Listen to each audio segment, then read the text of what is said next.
नमस्कार। घटना चक्र में आप सबका स्वागत है। लगातार 2 दिन तक संसद में ताबड़तोड़ बहस चली, मुसलसल बहस। प्रधानमंत्री अटल बिहारी वाजपेयी, कांग्रेस की नेता, विपक्ष की नेता सोनिया गांधी, मुलायम सिंह यादव, सोमनाथ चटर्जी, चंद्रशेखर, तमाम लोगों ने लगातार 2 दिन तक बहस की। कल रात 12 बजे ये बहस खत्म हुई। बहस लोगों ने टेलीविजन पर भी देखी, लेकिन इस बहस से कई सवाल उठे। एक सवाल तो ये उठा, खास तौर से लोकसभा की कार्यवाही को लेकर के, कि जब लोकसभा का स्पीकर लाइव प्रोग्राम में लाइव कार्रवाई जब दिखाई जा रही है और ये कहता है कि ऑफ द रिकॉर्ड है और पूरा देश देख चुका होता है, तो इस ऑफ द रिकॉर्ड के क्या मायने हैं। दूसरा, इस बहस का क्या मतलब है। 5 राज्यों के चुनाव होने हैं, उससे पहले जो मुद्दे विपक्ष की नेता सोनिया गांधी ने उछाले हैं, क्या वास्तव में वो चुनावी मुद्दे बनने जा रहे हैं या नहीं। मैंने लगातार इन 2 प्रोग्राम में, जो पिछले प्रोग्राम किए हैं, उनमें ये कहा है कि जब चुनावी मुद्दे होते हैं तो बिल्कुल दीगर होते हैं, और लोकसभा में जब बहस होती है तो उसमें जो मुद्दे उभरते हैं वो बिल्कुल दीगर होते हैं।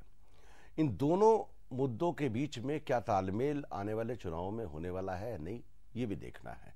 और खासतौर से जिस तरह से सत्तारूढ़ पक्ष ने बहस चलाई है, वो क्या मुद्दे इस पूरे देश में परोसने जा रहे हैं, ये भी एक बहस का सवाल है।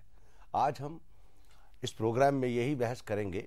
हमारे बीच में अभी एक ही मेहमान हैं, हमारे बाकी मेहमान आने वाले हैं, लेकिन जब जो भी समय हमारे पास उपलब्ध है उसमें ये जानने की कोशिश करेंगे कि इस 2 दिन हुई बहस में लोकसभा में उसका क्या मतलब है। बातचीत में अभी हमारे साथ शामिल हैं पवन कुमार बंसल जी हैं, जो कि एक चंडीगढ़ के मजबूत नेता हैं, सांसद हैं, पंजाब के जाने माने नेता हैं। पवन जी, आपका स्वागत है हमारे इस कार्यक्रम में। पवन जी, आप बताएं मुझे, इससे पहले कि हम लोग आगे सवाल पूछें, कि इस 2 दिन की जो बहस हुई है, इसका आपकी पार्टी के हिसाब से या देश के जनमानस पे क्या संदेश गया है। What it has communicated to the whole world, India in a nutshell. ये हम बहुत चीज़ों पे बहस करना चाहते थे पिछले दिनों में, जैसे शेड्यूल बनता रहा उन चीज़ों को पार्लियामेंट में उठा नहीं पाए, समय नहीं मिल पाया, उनके लिए समय तय नहीं हो पाया। ये जो पार्लियामेंट की गरिमा क्या होनी चाहिए, जो इसकी कमिटीज़ हैं, इनके सामने कौन से मसले आने चाहिए, क्योंकि पार्लियामेंट आखिर में एक ऐसी संस्था है देश की जिसके सामने देश में कहीं कुछ भी हो रहा हो उस पर बहस होनी चाहिए और उसके ज़रिए लोगों तक बात पहुंचनी चाहिए। सरकार की जवाबदेही लोगों को होती है पार्लियामेंट के ज़रिए, लेकिन बहुत बातों पर बहस नहीं हो रही थी। उन सभी चीज़ों के लिए हम चाहते थे कि प्रधानमंत्री आके जवाब दें। कल प्रधानमंत्री आए, इस कारण बेशक उन्होंने सभी बातों पे अपना जवाब नहीं दिया, लेकिन वो मुद्दे जो बहुत अहम मुद्दे देश के लिए हैं उन पे हम जी ने 9 मुद्दे उठा के उन पे जिक्र किया था। शायद 9 के तो 9 का हम इस वक्त शायद बात नहीं कर पाएंगे, सभी आएंगे उसके बाद शायद कर भी पाएं। लेकिन मैं समझता हूं जैसे आप लोगों से बिल्कुल सीधा ताल्लुक रखता है एम्प्लॉयमेंट का, रोजगार का। प्रधानमंत्री बार बार एक बात पे जोर दे के कह रहे हैं कि 1 साल में 100 करोड़ लोगों को, नौजवानों को नौकरी मिल रही है। बेशक उस नौकरी का स्तर कुछ कैसा भी हो, कितनी लोगों को अच्छी नौकरी मिल रही हो या ना मिल रही हो, उस सवाल छोड़ते हुए भी 1 करोड़ नहीं, मैं बाद में वो साबित भी कर सकता हूं कि सिर्फ 26 लाख से ज्यादा लोगों को नौकरी नहीं मिल रही। और 5 वर्षों में जो आज जितने लोग बेरोजगार हैं उनका नंबर बढ़ के दुगने से भी ज्यादा हो जाएगा। ऐसी एक गंभीर हालात देश में आज के दिन है। तो ये ऐसे मुद्दे हमारे सामने हैं जिन पे जिक्र नहीं हो रहा था, बहस नहीं हो रही थी, उन पे हम कर पाए। नो कॉन्फिडेंस का सिर्फ ये नहीं कि उनके इतने वोट पड़े, हम इतने वोट पड़े, ये क्यों करने की जरूरत थी, ऐसी बातें कही जा रही थी वहां। सब चीज उस पर नहीं होती। 10वीं लोकसभा में था, प्रति वर्ष नो कॉन्फिडेंस मोशन आ जाता था। ये कोई ऐसा नहीं है इस बार तो, बल्कि पहली बार 4 वर्षों के बाद नो कॉन्फिडेंस मोशन हमने किया। बेबस होकर हमें करना पड़ा कि जो बातें लोगों के सामने आनी चाहिए उन बातों को आप क्यों नहीं हमें मौका दे रहे कहने के। प्रधानमंत्री अगर पार्लियामेंट में नहीं बोल के जवाब देंगे तो और कहां देंगे। पार्लियामेंट में नहीं आ रहे थे, इस कारण हमें इन चीजों को उठाना पड़ा। बहुत मसले हैं। देखिए पवन जी, हमारे बीच में हमारे एक नए मेहमान शामिल हो गए हैं, आदित्यनाथ योगी जी। उनका स्वागत करते हैं हम लोग। योगी जी, आपका स्वागत है। आदित्यनाथ योगी जी सांसद है भारतीय जनता पार्टी के। हम योगी जी आपके आने से पहले बहस कर रहे थे कि ये जो 2 दिन लगातार मुसलसल लगातार कंटिन्यूस बहस चली, इसका संदेश हम पूछ रहे थे। पवन जी बता रहे थे अपनी पार्टी का, तो इन्होंने अभी तक ये बताया कि इनकी पार्टी ने ये मुद्दा क्यों उठाया। आप मुझे बताएं कि इस बहस से आपको क्या नजर आया, कि पूरे देश में क्या मैसेज गया, क्या संदेश गया। देखिए, इसमें सबसे पहली बात तो ये है कि देश में संसद में जो सबसे बड़ा विपक्षी दल है उसके द्वारा जो अविश्वास प्रस्ताव केंद्रीय मंत्रिमंडल के प्रति लाया गया था, उसके औचित्य पर न केवल सत्ता पक्ष ने या फिर तो विपक्ष के भी तमाम नेताओं ने प्रश्न चिन्ह लगाए थे। और मैं समझता हूं कि बहस के माध्यम से वो सब चीजें सामने आई हैं। न केवल कांग्रेस, अभी तो पूरा विपक्ष बेनकाब हुआ है। और जिन मुद्दों के बारे में हम चर्चा कराने के लिए बार बार आग्रह करते थे कि इन मुद्दों में संसद को बाधित न करके इन पर चर्चा करा करके उस तस्वीर को क्लियर होना चाहिए कि वास्तव में समस्या का समाधान कैसे होना चाहिए, उस पर चर्चा हो, न कि संसद को बार बार बाधित करके। और मैं समझता हूं कि अविश्वास प्रस्ताव के माध्यम से ही सही, लेकिन कांग्रेस ने अवसर दिया है और वो तस्वीर आज क्लियर हुई है। कांग्रेस का वह चेहरा जो जनता को बार बार गुमराह करके ये लोग जो है जनता को, संसद को बाधित करके गुमराह करने का प्रयास कर रहे थे, इन 2 दिनों की चर्चाओं के माध्यम से वो सामने आया है। मुझे मालूम नहीं बाधित कैसे कह रहे हैं, ये पहले बार देश के इतिहास में है। और अफसोस के साथ कह रहा हूं कि जो सत्ता पक्ष के लोग हैं वो हाउस के वेल में आए। हम समझ रहे हैं थोड़ी सी डिबेट को और ढंग से रखना चाहेंगे, लेकिन अगर ये कहा जा रहा है कि कांग्रेस सदन को बाधित करती है, मुझे बहुत ताज्जुब है इस बात का। हम लोग एक बात पे बहस करना चाहते हैं, बातों को उठाना चाहते हैं। सरकार की कामयाबी कहाँ नहीं हुई, कहाँ सरकार ने देश के लोगों को फेल कर दिया, क्या जिम्मेदारियां सरकार की हैं उनको पूरा नहीं कर पाई। मैंने तो सिर्फ एक ही चीज का आपको उदाहरण दिया है। कहाँ कहाँ एक एक चीज सवाल उठा के देख लीजिए। सरकार की नीतियां क्या हैं, सरकार ने ऐलान किए, एग्रीकल्चर पे क्या कहा, इकोनॉमिक आर्थिक व्यवस्था पे क्या बात हो रही है, कहाँ कह रहे थे। कोई समय था जब कांग्रेस ने सरकार छोड़ी 6.7% उस वक्त एनुअल ग्रोथ थी जीडीपी की, अब कम होके 4.3 हो गई है। मालूम नहीं योगी जी को इस चीज का पता होगा कि नहीं। हम सरकार बार बार कह रही है कि आईटी सेक्टर में हम इतना आगे बढ़ गए, जो हमारे प्रोफेशनल्स ने काम आगे करा दिया उसका जिम्मा ले लेना। हार्डवेयर एक उनके जिम्मे आ जाता है सरकार के। सरकार क्या करती है, 3750 करोड़ योगी जी, 3750 करोड़ साल के लिए उस पर इन्वेस्टमेंट होना था 2001 में, सिर्फ उसका 5वां हिस्सा हुआ है। जो सरकार के जिम्मे अपने काम आ जाता है उसमें क्या किया। 4 साल के बाद पहली बार अब किसान, आप कह रहे हैं क्रेडिट, किसान क्रेडिट पत्र क्या हुआ। नहीं, चार वर्ष पहली बार किसी सरकार ने प्रयास किया। आज तक केवल एक नारे ही नहीं दिए। अब भी वही हो गया कि मैं बोल रहा था उसमें बात इन्होंने कहनी शुरू कर दी, और यही काम वहां होता रहा है। सोनिया गांधी ने बोलना शुरू किया और ये काम वहां शुरू हो गया, और वही काम इन्होंने अभी शुरू कर दिया। जब इन्होंने पहले कहा मैं चुप रहा, आपने मेरे से आगे बात कही तो मैंने आगे बात कहने की कोशिश कही, और यही एक इंटॉलरेंस इनमें आ गई है। सरकार में एक इंटॉलरेंस है, किसी की बात को सह नहीं सकते। अगर हम कह देते हैं कि आपने ये गलत किया, हमने संसद को प्रोसीडिंग्स निकाल के देख लीजिए। अगर आप पहले बोल लें उसके बाद मुझे आप कह दीजिए किसने पहले बोलना है, वो बात बोलते रहे, मैं चुप रहूंगा, बाद में मैं बात करूंगा। रक्षा मंत्री को पिछले 22 महीनों से वो बाधित नहीं उसमें अगर आपने कह दिया, मुझे एक सेकंड के लिए मुझे कहने दीजिए, फिर मैं आपकी बात सुन लूंगा पूरी। नेता विपक्ष को और पूरे विपक्ष को चुनौती दी कि कोई भी ऐसा मामला वो उजागर करें जिस पर मुझ पर दलाली खाने का या कोई रिश्वत लेने का किस प्रकार का आरोप लगता है। अब मुझे जवाब देने दीजिए। अब मुझे आपने कह दिया, मुझे इसी का जवाब देने दीजिए। इसको नहीं साबित कर पाया, अब उसको बाहर किसी अन्य मंच पर फिर कुछ भी मैं साबित करने की तो बात कह रहा हूं जो पार्लियामेंट में हमने किया, आपने नहीं सुना, नहीं कर पाए। पार्लियामेंट के उस फ्लोर पर यही है इनकी बात कि किसी की बात को सुनना ही नहीं कर पाए, और अनावश्यक संसद के कीमती समय को बाधित करने मैं इस बात पे इतराज करता हूं। यही आपका तरीका वहां है, वही तरीका आप फिर अपना रहे हैं। मैं समझता हूं कि इसीलिए एक अच्छा अवसर, मैं समझता हूं कि हम लोगों ने तो इसलिए जब यह प्रस्ताव सामने आया तो तत्काल हम लोग बड़े प्रसन्न हुए थे, और प्रसन्न इस बात से हुए थे कि कम से कम यह अवसर एक बार तो दिया है कांग्रेस ने, अन्य दलों के लोगों ने एक अवसर तो हमें दिया है कि हम अपनी बातों को जो 4 वर्षों से हम कहने का प्रयास कर रहे थे, ये बार बार संसद को बाधित कर देते थे। आज कम से कम पहली बार यह अवसर इन्होंने दिया है, और हम तो धन्यवाद देना चाहेंगे कांग्रेस की नेत्री को, विपक्ष की नेता को, कि इन्होंने कम से कम सत्ता पक्ष को अपनी बात देश की जनता के सामने संसद इस अविश्वास प्रस्ताव के माध्यम से रखने दिया। मैं आपसे दरख्वास्त करूंगा, जब मुझे कहा है तो मैं दरख्वास्त करूंगा आपको, मैं अपनी बात कह दूं तो अच्छी बात है। पवन जी हम लोग चलेंगे एक छोटे से ब्रेक की, और ब्रेक के बाद लौट करके आएंगे। लेकिन मैं प्लीज कह दीजिए कि अपनी अपनी बात कह दें, आप उसको कंट्रोल कर लीजिए। यही बात पार्लियामेंट में यहाँ से हो रहा है, वही आप फिर ये कर रहे हैं। जी, हम लोग चलेंगे एक छोटे से ब्रेक की ओर, देखेंगे नो कॉन्फिडेंस मोशन का इतिहास क्या है, history of no confidence motion. The Lok Sabha will witness the 26th, यानी कि it has been witnessed the 26th no confidence motion in its history, when the Congress, whose governments faced 23 such motions, pushes one against the Atal Bihari Vajpayee led National Democratic Alliance government. A record 15 such motions were moved against governments led by Indira Gandhi. There were 3 each against the governments headed by Lal Bahadur Shastri and P.V. Narasimha Rao. The only non-Congress government against which no confidence motions were brought twice was led by Morarji Desai, who headed the Janata Party regime.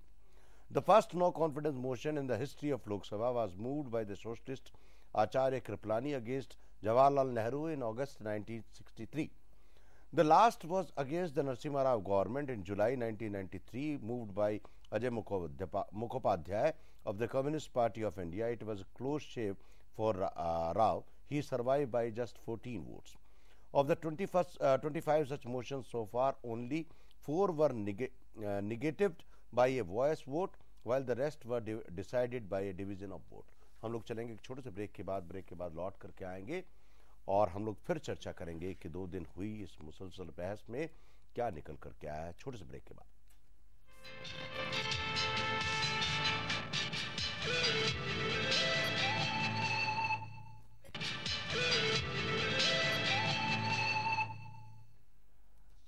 घटना चक्र में आप सबका एक बार फिर से स्वागत है। लोकसभा 13वीं लोकसभा में 2 दिन मुसलसल चली बहस। लगातार जो बहस चली उसका सबब ढूंढने की कोशिश में है, उसका उद्देश्य ढूंढने की कोशिश में है कि देश को क्या संदेश किया। लगातार जो 2 दिन बहस हुई है उसमें हमारे साथ नए मेहमान शामिल हुए हैं। दोबारा से परिचय कराता हूं अपने मेहमानों का। आपके सामने हमारे सब मेहमान आ गए हैं। हमारे बीच में अखिलेश सिंह हैं, उत्तर प्रदेश के बहुत मजबूत नेता, सांसद, समाजवादी पार्टी। अखिलेश जी, आपका स्वागत है हमारे इस कार्यक्रम में। और हमारे बीच में आदित्यनाथ योगी जी हैं, जो कि गोरखपुर की पीठ के मुखिया हैं इस समय और सांसद हैं भारतीय जनता पार्टी के। आदित्यनाथ जी, आपका भी स्वागत है। और पवन कुमार जी, आपका भी स्वागत है एक बार फिर से। हम लोग अखिलेश जी के पास चलते हैं। अखिलेश जी, हम इससे पहले, बहस से पहले ये जानना चाह रहे थे, आप हमको ये बताएं कि आपके पॉलिटिकल मानस के हिसाब से देश में क्या मैसेज भेजा, आपके क्या लगा? मैं पूरी लोकसभा सच की बात कर रहा हूँ, पार्टी की बात नहीं कर रहा हूँ। न उसमें बीजेपी, कांग्रेस, समाजवादी पार्टी सब शामिल हैं। लोकसभा से क्या मैसेज गया है?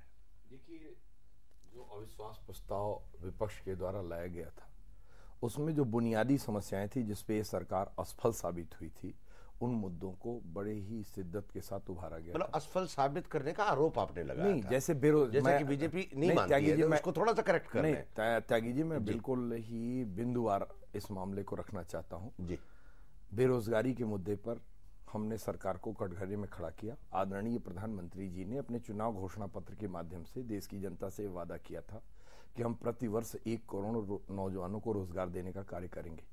लेकिन उनके 4 वर्ष के इस कार्यकाल में उनका ये वादा विफल साबित हुआ। देश के सम्मान और स्वाभिमान की बात इन्होंने कही थी, लेकिन देश के सम्मान और स्वाभिमान को जिस तरह से पाकिस्तान ने रौंदा है, खासकर देश के आन बान शान के प्रतीक लाल किले पे आक्रमण हुआ, लोकतंत्र की आत्मा संसद के ऊपर आक्रमण हुआ और देश के मुकुट जम्मू कश्मीर की विधानसभा पे आक्रमण हुआ, अमरनाथ के तीर्थयात्रियों पे आक्रमण हुआ, अक्षरधाम पर आक्रमण हुआ। और इन मामलों में प्रधानमंत्री बार बार ये कहते रहे कि हमारे सब्र का बांध टूटने वाला है, लेकिन उनके सब्र का बांध नहीं टूटा। यहां तक कि जब पार्लियामेंट के ऊपर अटैक हुआ और उसके बाद संसद बैठी तो समाजवादी पार्टी के राष्ट्रीय अध्यक्ष माननीय मुलायम सिंह यादव जी ने स्पष्ट तौर पे संसद के अंदर कहा कि अब वक्त आ गया है दुश्मन को सबक सिखाने का। और संपूर्ण विपक्ष ही नहीं, संपूर्ण देश की जनता ये चाहती थी कि अब दुश्मन को सबक। अखिलेश जी, मैं जो आपसे बात जानना चाह रहा था, मैं एक छोटे से, जो जिन लोगों ने बहस नहीं देखी या जिन लोगों ने टेलीविजन नहीं देखा किसी कारण से, मैं इस प्रोग्राम के माध्यम से, आपके माध्यम से बताना चाहता हूं उनको कि भाई लोकसभा में जो 2 दिन बहस हुई उसका लब्बो लुबाब क्या था। मैं लब्बो लुबाब पूछ रहा हूँ इश्यूज पे। त्यागी जी, जो लोकतंत्र के अंदर विभिन्न राजनीतिक दल अपने चुनाव घोषणा पत्र के माध्यम से जनता की अदालत में जाते हैं और उस पर ही जनता का आदेश प्राप्त करते हैं। जब हम अपने चुनाव घोषणा पत्र को अपने कार्यकाल के दौरान पूरा नहीं करते हैं तो ये सरकार की विफलता साबित होती है। हमने संपूर्ण विपक्ष ने सरकार को इस मुद्दे पर घेर करके ये साबित कर दिया कि चुनाव घोषणा पत्र के माध्यम से आपने जनता ने से जो वादे किए थे उन वादों को निभाने में आप विफल रहे। बस पवन जी आप बताएं। पवन जी, ये पहले आपसे तो बात हो चुकी है इस मुद्दे पे, लेकिन आप जो बात हो रही थी इसी मुद्दे पे हो गई, उस पे आगे हो रही थी, जिसका बात जी इधर से योगी साहब ने किया था कि हम बाधित करते रहे हैं पार्लियामेंट को, और ये सामने आ गया है, इनको एक मौका मिला कुछ कहने का। ये बात बिल्कुल गलत है जी। और ये किसी को भी कोई भी प्रोसीडिंग्स किसी वक्त आप निकाल के देखिए कि इतिहास में पहली बार हो रहा है कि सत्ता पक्ष के लोग आके पार्लियामेंट के वेल में आ जाएं, वहां शोर करें, मेंबर्स को बोलना दें। हम एक चीज बिल्कुल बहुत बढ़िया मुद्दा उठाया आपने। मैं कहना चाह रहा था बार बार वो ये था कि आज से तकरीबन 2 वर्ष पहले जॉर्ज फर्नांडिस साहब का इन्होंने जिक्र किया था, तहलका की टेप्स में सामने आ गया था, भारतीय जनता पार्टी के अध्यक्ष टीवी पे दिखाया गया था, उस पे उन्होंने जॉर्ज फर्नांडिस साहब ने इस्तीफा दिया था और उसके बाद टेलीविजन का इस्तेमाल किया था हम लोगों के खिलाफ बात करने का कि मेरे पे ऐसा प्रेशर डाला जा रहा है, मैं छोड़ रहा हूं, उस वक्त नहीं आऊंगा कैबिनेट में जब तक मैं उन चीजों से बरी नहीं हो जाऊंगा। पवन जी 2 दिन में आपने सारे मुद्दे उठाए। मैं जो बहस करने चाह रहा हूं इस 2 दिन की में मैं लोकसभा की टोटलिटी में बात करें। आपने एक बहुत बढ़िया क्या मुद्दे देश के सामने हैं। मुद्दे की बात हो गई। मैं जो बात कर रहा हूं, आपने बहुत बढ़िया मुद्दा उठाया कि इस 2 दिन में जब भी कांग्रेसी सदस्य बोलने खड़े हुए तो सत्ता पक्ष के लोग खूब खड़े हुए। तो इसका मतलब ये हुआ कि 2 दिन में जो लोकसभा में एक परंपरा रही है कि बहस को तरीके से चला जाए, एक जीवंत बहस हुई, उसकी परंपरा टूट गई। ये आरोप आप पर है योगी जी, जो पवन जी लगा रहे हैं कि जब भी विपक्ष के लोग बोलने खड़े हुए तो पहली बार सत्तारूढ़ पक्ष के लोगों ने पहले मुझे काफी शोर किया। कुछ बात माननी भी पड़ेगी, मुझे कबूल भी करना पड़ेगा कि चारों तरफ से, सभी तरफ से जैसा माहौल एक पार्लियामेंट का अच्छा रहना चाहिए वो नहीं है। इसमें हम लोग भी शायद कुछ हद तक दोषी हो सकते हैं। Very good. और ये पहले भी, आज से जब 10वीं लोकसभा का मैं जिक्र कर रहा था, 12-12 दिन के लिए उस वक्त कांग्रेस सत्ता में थी, 12-12 दिन के लिए लोकसभा भंग होती, रोजाना के लिए वो उसमें घटित होती रही, बात नहीं हुआ, शोर पड़ता रहा, बाधित होती रही, डिस्टर्ब होता रहा हर चीज पे। वेल में 50-50 नहीं 200 लोग इकट्ठे आते रहे। ये माना जा रहा था कि सरकार नहीं बात मान रही इसलिए हो रहा है, लेकिन अब बिल्कुल उसके विपरीत। ये नहीं कि हम लोग वो नहीं कर रहे, हमें एक माहौल बनाने की जरूरत है कि वो वहां बहस हो। ऑपोजिशन की तरफ से ऐसी सिचुएशन क्यों आती है उस वक्त जब वो किसी चीज पे बहस चाहते हैं, वो चाहते हैं कि इसमें प्रधानमंत्री आके जवाब दें। प्रधानमंत्री क्यों नहीं आना चाहते? समय था जब प्रधानमंत्री पूरे के पूरे समय, पंडित जवाहरलाल नेहरू पार्लियामेंट को छोड़ के जाते नहीं थे, पूरे का पूरा समय पार्लियामेंट में बैठते। आप ये कहना चाहते हैं कि 2 दिन की बहस में अटल बिहारी वाजपेयी ने कम समय दिया? अब भी कम दिया नहीं, और सारी चीजों पे नहीं, मैं कह रहा हूं कि और चीजों पे बहुत कम समय देते हैं जी। इसमें तो फिर शायद थोड़ा समय पहले, आप जब बहस शुरू हुई उस वक्त आए, आखिर पे अपना जवाब देने वक्त आए, फिर भी 20 घंटों में से शायद वो 1.5 घंटे से ज्यादा नहीं होंगे मैक्सिमम। नहीं, अपने कमरे में देखिए, प्रधानमंत्री के साथ तो ये प्रेरोगेटिव रहता है कि आप पार्लियामेंट में बैठे हैं, टीवी हो गई, टेलीविजन चल रहा है, घर में भी टेलीविजन चल रहा है, कार्यालय में उसका वो सब्स्टिट्यूट नहीं है। जब पार्लियामेंट है तो पार्लियामेंट है, पार्लियामेंट में ज्यादा से ज्यादा रहना चाहिए। लेकिन मैं इस डिबेट का नहीं कह रहा हूँ, मैं अक्सर कह रहा हूँ जो इंपॉर्टेंट मसले आते हैं, हम तहलका पे बहस चाहते थे, उसके लिए चाहते थे कि प्रधानमंत्री आगे पार्लियामेंट में बहस दें। पवन जी, आपने बहुत बढ़िया मुद्दा उठाया। देखिए अखिलेश जी, हम लोग सब्जेक्ट पे को डिबेट नहीं करेंगे, मैं सब्जेक्ट पे ही आ रहा हूँ जी। आदित्य जी, क्योंकि आप रूलिंग क्लास में, इनको बोलने दीजिए अपोजिशन के लोगों को। अगर इन लोगों ने कहा मुझे बोलने का, नहीं, मैं आपको बोलने दूंगा। नहीं, अखिलेश जी आप बोलिए प्लीज, ताकि टोटलिटी में जवाब दे दें। त्यागी जी, देखिए इस विषय पर, अनुशासन और शालीनता के बिंदु पर जी, स्वर्गीय बाल योगी जी ने एक राष्ट्रीय सेमिनार लोकसभा में आयोजित किया था, और उसमें देश के सभी राज्यों के विधानसभा अध्यक्ष, पार्लियामेंट्री अफेयर मिनिस्टर्स, विभिन्न दलों के सचेतक और लोकसभा और राज्यसभा के विभिन्न दलों के सचेतक उपस्थित हुए थे। उस बैठक के अंदर जब बहस हुई तो इन मुद्दों पर काफी विचार विमर्श हुआ, और अंत में मैंने और अन्य सभी साथियों ने कहा कि संसद के अंदर गतिरोध पैदा न हो, इसके लिए सत्ता पक्ष सर्वाधिक जिम्मेदार है और विपक्ष भी साथ साथ जिम्मेदार है। और इस संसदीय जनतंत्र के 3 पक्ष हैं, पक्ष, विपक्ष और निष्पक्ष। निष्पक्ष की आसन पर विराजमान व्यक्ति यदि सत्ता की नजरों से प्रभावित होकर के फैसले करेगा तो संसदीय जनतंत्र के अंदर इस गतिरोध को हम दूर नहीं कर सकते। बहुत बढ़िया मुद्दा उठाया। एक बिंदु और आपके समक्ष रखना चाहता हूं। दूसरी बात वहां रखी गई कि राज्यों के सवाल पर अक्सर संसद के अंदर गतिरोध पैदा होता है। जब तक हम विधानसभाओं को बाध्यकारी नहीं बनाएंगे कि वो एक निश्चित अवधि के लिए विधानसभा का सत्र बुलावें, तब तक ये राज्य के विषय अपने आप उठते रहेंगे। उदाहरण के तौर पे मैं कहना चाहता हूं कि जब गोधरा की घटना घटित हुई थी, तो गोधरा की घटना पर हमने कार्य स्थगन प्रस्ताव दिया था, लेकिन उस दिन योगी आदित्यनाथ जी, राम रहीना मिश्रा जी के धैर्य का भी बांध टूट गया और इन लोगों ने भी वो रास्ता अख्तियार किया जो उन्हें करना चाहिए, जो करना चाहिए था। एक ही मुद्दे पर, अयोध्या के मुद्दे पर एक मिनट स्वामी जी सुनिए। नहीं देखिए, बहस जो है ना पलट जाएगी, यहाँ भी समय की कमी है। मैं जो जानना चाह रहा हूँ, नहीं गोधरा गुजरात पे नहीं जाएंगे, क्योंकि लगातार 2 साल से बहस हो रही है। एक मिनट अखिलेश जी, जो आपको करना चाहिए। अखिलेश जी एक मिनट, मैं जो जिस मुद्दे पे लाना चाह रहा हूँ, मैं लाना चाह रहा हूँ कि 2 दिन की इस बहस में जो अपेक्षा सत्तारूढ़ दल से की जाती है, उस अपेक्षा पर सत्तारूढ़ दल पूरी तरह नहीं उतरा, बल्कि विपक्ष के शोर से ज्यादा इस बार सत्तारूढ़ दल के सदस्यों का शोर था। आप नहीं देखिए, 2 दिन का यह बहस पूरे देश की जनता ने देखी है और इस बहस के माध्यम से 2 बातें सामने आई हैं। एक, विपक्ष का नकारापन, और दूसरा 4 वर्षों की सरकार की उपलब्धियां क्या हैं। ये दोनों चीजें सामने आई हैं और इससे सुनहरा असर मैं समझता हूं कि हम लोगों को और दूसरा नहीं मिल सकता था। माननीय उप प्रधानमंत्री जी ने, नेता विपक्ष ने जब अपना अविश्वास प्रस्ताव मंत्रिमंडल के प्रति वहां पर पेश किया था, उसका जवाब देते हुए माननीय उप प्रधानमंत्री ने इस बात को कहा भी था कि सदन में चर्चा होती है, कभी 193 में होता है, कभी 184 में हो जाता है, कभी किसी स्पेशल उसमें हो जाता है, लेकिन कभी भी बहस एक व्यापक उस पे हो, 4 वर्षों में कभी ये अवसर नहीं मिला था और विपक्ष ने सुनहरा असर होने दिया है और मैं समझता हूं कि सत्ता पक्ष ने उसका भरपूर लाभ उठाया है। हां, जहां तक सदन को बाधित करने, बार बार व्यवधान उत्पन्न करने की बात रही, तो मैं समझता हूं कि उसकी शुरुआत तो विपक्ष ने ही की थी और स्वाभाविक रूप से जब इन लोगों ने वह प्रक्रिया प्रारंभ की थी, तो देखिए क्रिया की प्रतिक्रिया होगी और क्रिया की प्रतिक्रिया बराबर मैं समझता हूं हुई है और आगे भी अगर इस प्रकार की स्थिति पैदा होगी तो एक सीमा हो सकती किसी चीज की, उस सीमा के बाद पवन जी एक अखिलेश जी ने बहुत बढ़िया मुद्दा अपनी बातचीत में उठाया कि पक्ष, विपक्ष और निष्पक्ष व्यक्ति कौन होता है लोकसभा में, सदन में, माननीय स्पीकर साहब।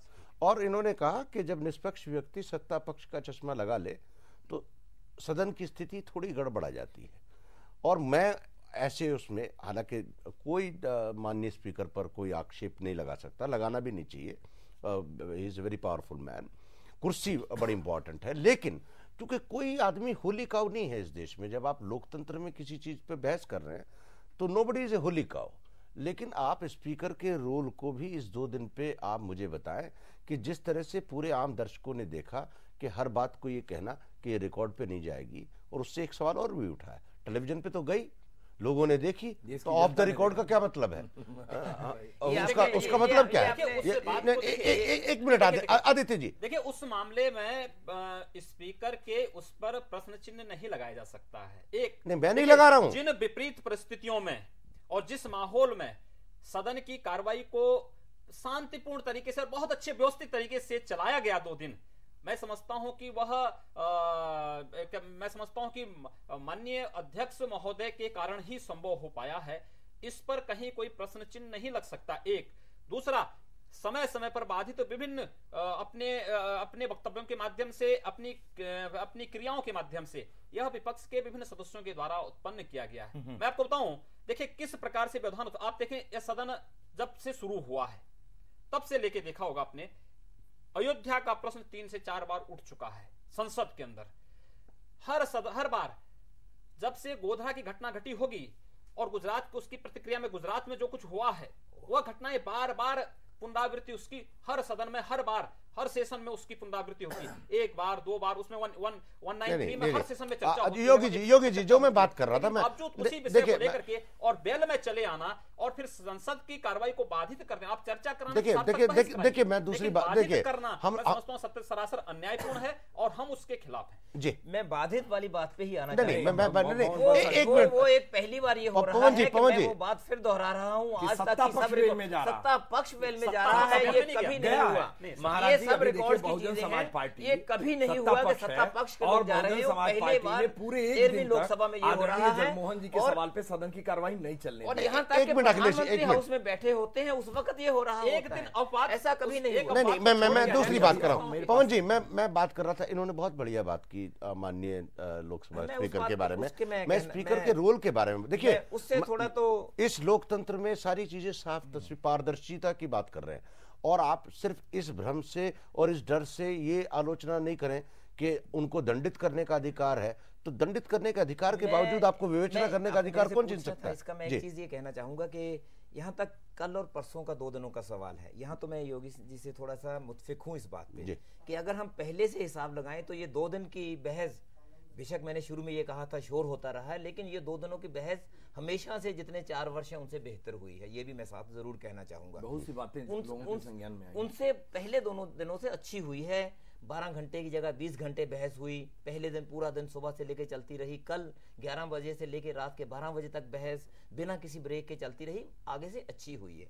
लेकिन इतना कुछ करने का है, मैं खुशी उस चीज से होगी कि अगर कहीं से बेहतर हो पाए, एक तरीका बन जाए, उसके लिए इनिशिएटिव स्पीकर को ही लेने की जरूरत है। स्पीकर इनिशिएटिव लें, प्रधानमंत्री को बुलाएं और लीडर्स ऑफ ऑपोजिशन सभी पार्टीज को बुलाएं कि जब ऐसी बहस, उसका शिकार मैं हुआ, मैंने पार्टी की तरफ से बोलना था, 1.5 घंटा एक मेंबर लेते रहे, बीच में आवाज शोर होता रहा, पूरी नहीं बात सुषमा हुई। स्वराज बोली। इतने- नहीं, देखिए, डेढ़- जी। अबे मैं कुछ और कर रहा हूँ, अगर कृपा करके मुझे थोड़ी बात पार्टी कहने को दे समय देंगे। आवंटित किया गया मुझे था। कह देंगे, मैं समय बता बस देता ये- हूँ। मुझे देखिए, नहीं, एक ये पार्टी नहीं सही, को ये फिर समय वही बात हो एक रही मिनट, है। एक मिनट, मैंने अपनी बात खत्म नहीं योगी की जी, थी। योगी जी, मैंने अपनी योगी बात जी, खत्म योगी जी, नहीं की पवन थी। पवन जी को बात कर रहे वही हैं। बात है जो पार्लियामेंट में हो रही है आपकी जी, तरह जी, से। जी, पवन जी। मैंने अपनी बात खत्म नहीं की थी। जी।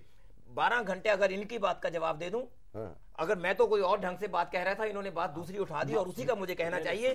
समय सही ढंग से फेयरली बांटा नहीं गया। अब मैं ये बात खुल के कहना चाहता हूं, आप समय निकाल के देख लीजिए किस पार्टी को कितना समय मिला है। 12 घंटे के समय से कांग्रेस का समय 5वें हिस्से से ज्यादा बनता है। 2 घंटे 26 मिनट तय हुआ था, डिबेट हुई 20 घंटे। 20 घंटे का मतलब है कांग्रेस को 4 घंटे से ज्यादा बनता था। हिसाब निकाल के देखिए, 4 घंटे कांग्रेस को मिला है कि नहीं मिला? जी। नहीं मिला। अब निकाल लीजिए, ये तो रिकॉर्ड का हिस्सा है योगी साहब, आप जाके कल तो को देख लीजिए। इसका मतलब, लेकिन मैं इस बात पे नहीं आना चाह रहा था जिस बात पे आप मुझे ले आए। मैं तो बल्कि ये कह रहा था कि बहुत मुश्किल हालात में स्पीकर साहब ने हाउस को चलाया है, उसको मेंटेन करने की कोशिश की है। हमें खुशी इस बात की होती कि इससे भी कहीं और ज्यादा अच्छा होता। लोगों पे दबाव डाल के अलग अलग जगह, अगर कोई खास तौर पे अगर प्रधानमंत्री की हाजिरी में स्पीकर, मंत्रियों की हाजिरी में, मंत्रियों ने तो खुद उठ खड़े हो के लोगों को कहा हो आगे। जी। ऐसा हुआ, 3 मंत्रियों का मैंने नाम लिया एक बार बीच में बोलते हुए कि ये आप देखिए सामने मंत्री बैठे हैं, वरिष्ठ मंत्री बैठे हैं, वो अपने सदस्यों को कह रहे हैं कि हो जाइए आप खड़े। ये मानते कहीं ना कहीं, एक मिनट, ऐसा होता रहा है इस एक मिनट अखिलेश जी आप बोले। देखिए, Totally त्यागी- intolerance त्यागी हाउस में जी, हुई हुई जो है। अनुशासन और शालीनता विषय पर जो राष्ट्रीय सेमिनार बुलाया गया था, उसमें कई बिंदुओं पे कुछ खास नहीं नहीं, निर्णय- देखिए मैं स्पीकर की बात कर रहा हूँ, नहीं, आप मैं उसी पॉइंट पे आइए। मैं उसी बिंदु पे आ रहा हूँ जी।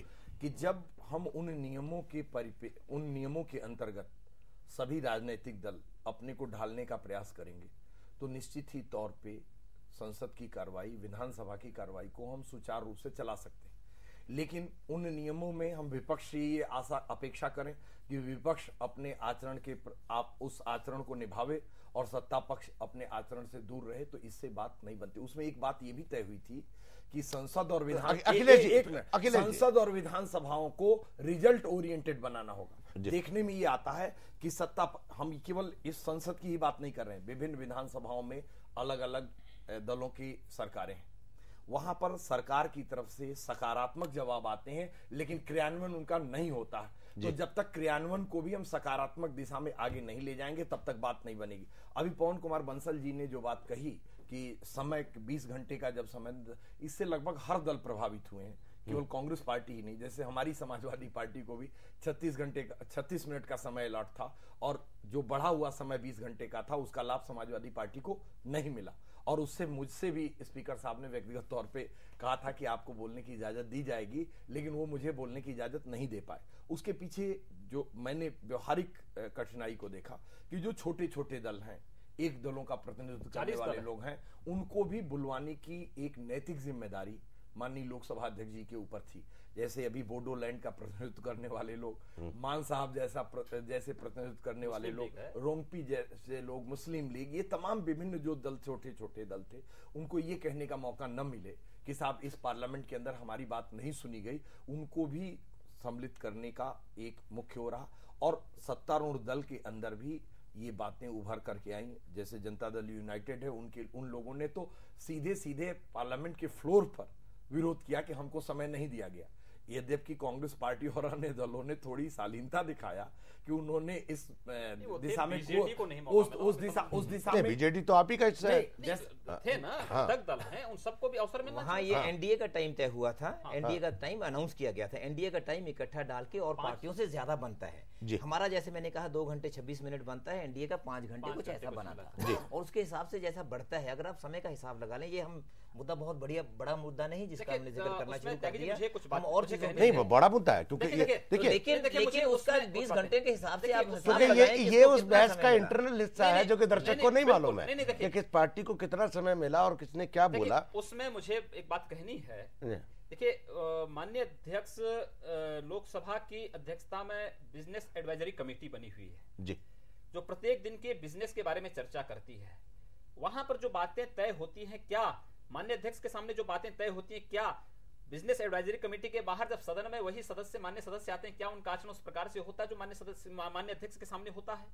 और जो बातें वहां पर तय होती हैं, क्या उन मूल्यों उन आदर्शों की स्थापना करने का प्रयास वहां पर होता है? नहीं होता है। और माननीय अध्यक्ष को बार बार इस बात के इस बारे में सदस्यों को और बिजनेस एडवाइजरी कमेटी के जो माननीय सदस्य हैं उन लोगों को कहना पड़ा कि भाई आप वहां पे कुछ और कहते हैं, यहाँ पर कुछ और कहते हैं, दोनों चीजें एक साथ नहीं हो सकती हैं। और इसको जो है, ये जो दोहरे मापदंड हैं, इसको समाप्त किया जाना। एक मिनट के लिए इसका एक मामूली सा जवाब दे। ये बात इन्होंने बहुत सही कही है, बीएससी का सदस्य मैं हूं, लेकिन जो बात बीएससी की बाहर आई, शायद स्वामी जी वो भूल गए, वो बात कल बीजेपी के एक सदस्य की तरफ से हुई थी जी। उन्होंने अंदर की जो बात हुई थी उन्होंने बाहर कही थी हाउस में। नहीं, ऐसी तो बहुत सी बातें निकल करके आई। हालांकि प्रधानमंत्री ने बहुत सी बातें कही नहीं जब पोखरण का जिक्र कर रहे थे, और हालांकि ये तो चलता ही है सदन में। लेकिन हम देखें सोनिया गांधी जी ने जो 9 पॉइंट उठाए, 9 मुद्दे उठाए, वो क्या मुद्दे थे, उन मुद्दों को एक नजर डालेंगे हम छोटे से ब्रेक पर जाने से पहले। सोनिया's 9 point: Why the government took so long to condemn the US attack on Iraq if it was not bothered about foreign pressure? Why the government had hammed and hawed over sending Indian peacekeeping troops to Iraq? She claimed the economy's growth rate has come down from 6.7% to 4.1% during the last year, yet she said the NDA government has fixed a target rate of 8%. The opposition became apprehensive of government's preparedness after going through its reports on national security. If the government had gone through them, it would have agreed with us a little more. Why his government was impeding the functioning of the Public Accounts Committee by refusing to give it access to the Chief Vigilance Commissioner's report examining the transactions relating to Operation Vijay, the military operation in Kargil. Those involved in the Godhra incident should not be shown any mercy. In the Best Bakery case, the government remained silent because it suited its communal politics. Isn't its duty of the Prime Minister to ensure that justice is done to all people? She charged Prime Minister Vajpayee of finding a convenient excuse for not passing the Women's Reservation Bill by talking about a national consensus.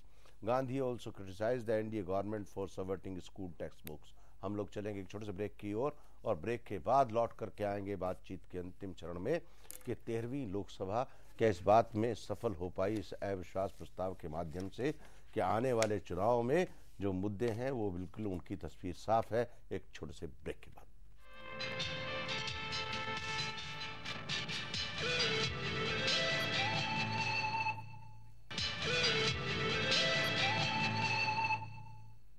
घटना चक्र में आप सबका एक बार फिर से स्वागत है। लगातार 2 दिन हुई इस 13वीं लोकसभा में बहस के बाद हम ये जानने की कोशिश कर रहे हैं बातचीत के इस अंतिम चरण में कि क्या वास्तव में आने वाले दिनों में जो लोकसभा बहस हुई है उससे क्या मुद्दे उभर करके आए हैं। बातचीत में हमारे साथ शामिल हैं अखिलेश सिंह जी हैं, आदित्यनाथ योगी जी हैं और पवन कुमार बंसल जी हैं। बातचीत शुरू करेंगे हम अखिलेश जी से शुरू करेंगे। अखिलेश जी, आप बताएं कि क्या इस 2 दिन जो बहस हुई है उससे आपके हिसाब से आने वाले चुनाव जो 5 राज्यों के हैं या लोकसभा के संभावित चुनाव, उनके लिए क्या कोई मुद्दे उभर करके आए, तस्वीर कुछ साफ हुई? देखिए, जो लोकसभा के अंदर नेता प्रतिपक्ष के द्वारा अविश्वास प्रस्ताव लाया गया और उस पर जो बहस हुई और बहस के उपरांत जो आदरणीय प्रधानमंत्री जी ने जो बहस का उत्तर दिया, उससे एक बात स्पष्ट तौर पे साबित हो गई कि जिन मुद्दों को भारतीय जनता पार्टी ने अपने चुनाव घोषणा पत्र के माध्यम से जनता के बीच में रखा था, उन मुद्दों को निपटाने में वो असफल साबित हुई है। रोटी के सवाल पर, बेरोजगारी के सवाल पर, देश की सुरक्षा के सवाल पे, देश के सम्मान और स्वाभिमान के सवाल। नहीं, मैं जो पूछ रहा हूँ, देखिए बड़ी इंपॉर्टेंट बात पूछ रहा हूँ, वो आप लोकसभा की बात कर रहे हैं, मैं ये पूछ रहा हूँ कि अब तो बहस हो चुकी, लोगों के सामने तस्वीर साफ है। मैं पूछ रहा हूँ इस बहस में से आपको लगा कि कुछ चुनाव के लिए मुद्दे निकल कर? देखिए, इससे चुनाव के लिए मेरी स्पष्ट अपनी राय है कि इससे चुनाव के लिए कोई भी मुद्दे निकल करके नहीं आए हैं। आने वाले दिनों में जो देश का राजनीतिक वातावरण है वो दूसरी तरफ जा रहा है। अभी जिन मुद्दों पर प्रधानमंत्री जी ने सदन के अंदर अपनी सफाई दी, आप इस बात की तायद करते हैं कि लोकसभा में जो मुद्दे उठाए जाते हैं और जो चुनाव में मुद्दे उठाए जाते हैं, उनमें दोनों में कोई तारतम्यता नहीं हो? नहीं, मैं ये बात कहना चाहता हूं, फिर ये कहना चाहता हूं कि चुनाव घोषणा पत्रों के माध्यम से जो राजनीतिक दल जनता को सब्जबाग दिखा करके इन प्रकारेण जनादेश प्राप्त करते हैं, यदि वह उस भावना का आदर नहीं करते हैं, सत्ता प्राप्ति के पश्चात अपने वायदों को नहीं पूरा करते हैं, तो ये जनादेश के साथ धोखाधड़ी है। और इस सरकार ने जनादेश के साथ धोखाधड़ी किया। पवन जी, जैसे मैंने पहले कहा था, सरकार मैं मुद्दों की बात कर रहा हूं। एक बात बताइए, जो नेता प्रतिपक्ष ने इस समय 9 मुद्दे उठाए हैं, क्या वो 9 के 9 मुद्दे चुनावी मुद्दे होने जा रहे हैं? नहीं, मुद्दे चुनाव में, लोकसभा में क्या हो रहा है उसका बिल्कुल सीधा ताल्लुक, आप ये नहीं एक एक पॉइंट को उठा के कहते कि ये वहां का एक चुनाव का मुद्दा होगा। चुनाव में एक टोटलिटी ऑफ सर्कमस्टेंसेस जब चुनाव होते हैं उस वक्त होता है, और उसमें सबसे अहम बात ये होती है कि सरकार ने लोगों को क्या वायदे किए थे, वो वायदे पिछले 5 वर्षों में पूरे कर पाए हैं कि नहीं। वो यहाँ भी कल था, मेरा थोड़ा सा इनका मतलब शायद वही था जो मेरा है, कहने का थोड़ा सा फर्क हो सकता है, वही बात हम कल कर रहे थे। लेकिन हर वक्त हर चीज के लिए चुनाव सामने नहीं होता। एक जिम्मेदारी होती है कि लोकसभा में हमें वो बातें उठानी है जिन बातों में ये सरकार विफल रही है, और वो बातें हमने कही हैं। तो लोकसभा में मजबूरी है, कोई लुभावना वादा किया नहीं जा सकता। उसी हिसाब से वो बात हम चुनाव में भी करेंगे। चुनाव में इससे कहीं और ज्यादा बातें होंगी। यहाँ तो 9 बातें हुई हैं, उनमें थोड़ा आपने जब कहा 1-2 बातें रह गई, जैसे अनएम्प्लॉयमेंट, आर्थिक व्यवस्था बहुत मजबूत, बहुत जरूरी बात थी, रेलवे का था, और कई बातें हैं, लेकिन मैं उन पे नहीं जाना चाहता। मुद्दे तो और भी बहुत ज्यादा हैं। हमारे एक सदस्य ने कहा था कि ये उनका मैनिफेस्टो है, ये उनका कारगुजारी है, क्या क्या काम कर पा, एक एक अगर आप चीज उठा के ले लीजिए, टोटल विफलता है। और बल्कि इससे आगे बढ़ के जो बात योगी जी ने कही थी उसका जिक्र करना चाहूंगा। हम लोगों ने ये बात कही थी कि एक ऐसी फर्म है जिसने यहां सामान डिफेंस को बेचा और उसको बाहर ब्लैक लिस्ट कर रखा है, और उस फर्म ने कहा है कि हमारा एक फैसिलिटेटर हिंदुस्तान में है। फैसिलिटेटर एजेंट का नाम फैसिलिटेटर हो गया। नहीं, ये टेक्निकलिटीज पे नहीं जा रहे। मैं भी नहीं जा रहा। हम लोग जो बात कर रहे हैं, मैं आपसे बात कर रहा हूं कि कांग्रेस पार्टी ने बहुत मुस्तैदी से 2 मुद्दे उठाए, एक तो आर्थिक डिस्पैरिटी का जो बीजेपी ने, और दूसरा बेरोजगारी का, तीसरा पोखरण का मुद्दा, विदेश नीति का मुद्दा। क्या ये मुद्दे आप लोग आने वाले चुनाव में हाईलाइट करेंगे? ये स्वाभाविक तौर पे होंगे, ये स्वाभाविक तौर पर ये मुद्दे होंगे, बिल्कुल, और इसके ज्यादा भी मुद्दे होंगे। जो बहुत बातें नहीं उठी, अलग अलग सदस्यों ने उठाई जिन बातों को, जैसे जितनी हमारी डेमोक्रेटिक इंस्टीट्यूशंस हैं सभी को किस ढंग से सिस्टमेटिकली उनको खत्म किया जा रहा है, और एक इनटॉलरेंस कि अगर आपने, कल भी यही हुआ जब लीडर ऑफ ऑपोजिशन ने कोई बात कही, माननीय उप प्रधानमंत्री ने कहा आप ये कह रहे हैं तो ये गैर हिंदुस्तानी बात है, और प्रधानमंत्री जी ने कहा क्या ऐसा कहा जाता है। उसी से साफ जाहिर होता है कि अगर हम कुछ कहना भी चाहें उस बात को सुनने को भी तैयार नहीं, उस पर हमारे को संज्ञा दी जाती है कोई ना कोई कि हम देश के हित की बात नहीं कर रहे। पार्लियामेंट में नहीं कहेंगे तो और कहां कहेंगे। योगी जी, देखिए 2 दिन की जो ये जीवंत बहस थी, जनता के सामने जो 4 वर्षों तक जिस बात को छुपाया जा रहा था वो सब सामने आया है, और यह साबित हुआ है कि पिछले 50 वर्षों में जो नहीं हो पाया है, विकास के मुद्दे पर इस सरकार ने उस कीर्तिमान को छुआ है और स्थापित किया है। हर मुद्दे पर सरकार सफल हुई है, और मैं समझता हूं निश्चित ही आने वाले 2 महीनों के अंदर 4 राज्यों के विधानसभा के चुनाव हैं। पूरे देश की जनता ने उसका प्रसारण देखा है। लोकसभा में जो कुछ भी हुआ है, बहस का जो सीधा प्रसारण हुआ है, एक बात बता दीजिए मुझे एक बात बता दीजिए, एक बात बताइए। मैं आपसे बड़ी ईमानदारी से, आप क्योंकि स्वामी हैं, सत्य से आपका वास्ता है, मैं आपसे पूछ रहा हूं कि जो बीजेपी ने ये मुद्दे वहां मैनिफेस्टो में रखे, या जो मुद्दे आने वाले दिनों में होने वाले हैं, जिनका जिक्र माननीय प्रधानमंत्री ने नहीं किया, ना प्रधानमंत्री ने किया, क्या कुछ हिडन एजेंडा है आप लोगों का जो कि चुनाव के समय बताएंगे? नहीं, देखिए हमारे चाहे माननीय प्रधानमंत्री हो चाहे माननीय उप प्रधानमंत्री हो, इन्होंने पहले ही कहा है कि देखिए विकास के मुद्दे और उन मूलभूत सुविधाओं को उपलब्ध कराना, आम जनता तक पहुंचाना, यह हमारा प्राथमिक दायित्व है, हमारा कर्तव्य है। ये मुद्दा होने जा रहा है, ये मुद्दा है और इस मुद्दे का एक अक्षरशः पालन किया गया। पहली बार इस देश में जल संरक्षण की बात किसी ने की जी। इस सरकार ने उस जल संरक्षण की बात अब की। टेक्निकलिटीज में नहीं जाते। इस देश में समय नहीं है स्वामी जी, इस देश में देखिए स्वामी जी, गांव को पक्के मार्गों से जोड़ने का स्वर्णिम चतुर्भुज योजना हो, चाहे वे योजना गाँव में चाहे वे दूरसंचार की सुविधा उपलब्ध समय नहीं है। मैं एक बात और पूछ रहा हूँ कि आप जिस